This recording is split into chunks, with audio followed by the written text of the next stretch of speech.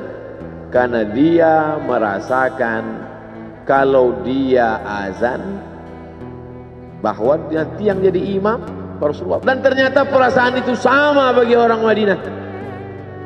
Orang Madinah mendengar suara itu dulu lama sekali, dulu 3-5 tahun yang lalu.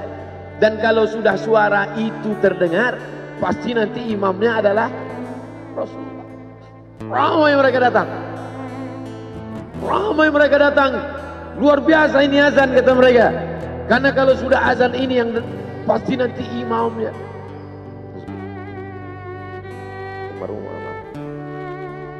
Al-Fatihah. A'udzubillahi minasyaitonir rajim. Alhamdulillahirabbil alamin. Arrahmanir rahim. Maliki yaumiddin. Iyyaka na'budu wa iyyaka nasta'in. Ihdinas siratal mustaqim. Siratal ladzina an'amta 'alaihim ghairil maghdubi 'alaihim waladdallin. Amin. Allahumma ighfir lahu warhamhu wa'afihi wa'fu anhu wa akrim nuzulahu wa wasi' madkhalahu waghsilhu bil ma'i wal thalji wal barad wa naqqihi minal khataaya kama yunqqa ath-thawbul abyadu minad danas wa abdilhu daran khairan min darihi wa ahlan khairan min ahlihi وقه من فتنة القبر وعذاب النار اللهم لا تحرمنا أجره ولا تفتنا بعده واغفر لنا وله ولإخواننا الذين سبقونا بالإيمان ولا تجعل في قلوبنا غلا للذين آمنوا ربنا إنك رؤوف رحيم اللهم اجعل أهله وتلامذته وطلابه من الصابرين الذين إذا أصابتهم مصيبة قالوا إنا لله وإنا إليه راجعون اللهم اجعل أبناءه وبناته من الصالحين والصالحات واحفظهم من كل سوء وشر اللهم اجعل هذا المعهد الذكر معهدا عظيما مباركا تخرج منه الطلاب والطالبات من المجاهدين والمجاهدات في سبيلك بأموالهم وأنفسهم اللهم احفظهم من الظلمات اللهم أخرجهم من الظلمات إلى النور اللهم وفقنا لما تحبه وترضاه اللهم اجعل أبناءنا وبناتنا من حفاظ القرآن والحافظات اللهم اجعل قبره روضة من رياض الجنان لا تجعل قبره حفرة من حفر النيران وصلى الله على سيدنا ومولانا شفيعنا وذخرنا محمد وعلى آله وصحبه وسلم والحمد لله رب العالمين. Kalau sayang dengan almarhum, hidupkan majelisnya, ramaikan, bangkitkan semangat, tunjukkan kepada Allah Subhanahu wa taala bahwa kita cinta. Sab'atun yudhilluhumullah, 7 orang yang dapat naungan yauma la illa dhilluh, hari itu tak ada naungan kecuali naungan Allah. Rajulani, 2 orang, tahabba fillah, berkasih sayang karena Allah, ijtama'a alaih, bersama karena Allah, wa tafarraqa alaih. Saya berharap saya dengan almarhum, saya dengan Abah Raud, saya dengan para sahabat termasuk yang mendapatkan naungan ini. Saya dengan almarhum tak ada hubungan kepentingan, kami tak ada hubungan politik, kami tak ada hubungan ekonomi. Kami murni karena la ilaha illallah Muhammadur Rasulullah. Alaiha nahya, dengan itu kami hidup. Wa alaiha namutu, dengan itu kami mati. Wa biha nub'atsu insyaallah, dengan itu juga nanti kita akan dibangkitkan. Sayang dengan Nabi, hidupkan masjid-masjid. Sayang dengan ulama, hidupkan majelis-majelisnya. Jaga peninggalan-peninggalannya. Lanjutkan perjuangannya. Itu bukti sayang. Sayang bukan di tepi bibir, sayang bukan basa-basi. Oleh sebab itu kita akan dituntut di hadapan Allah tentang nikmat besar ini.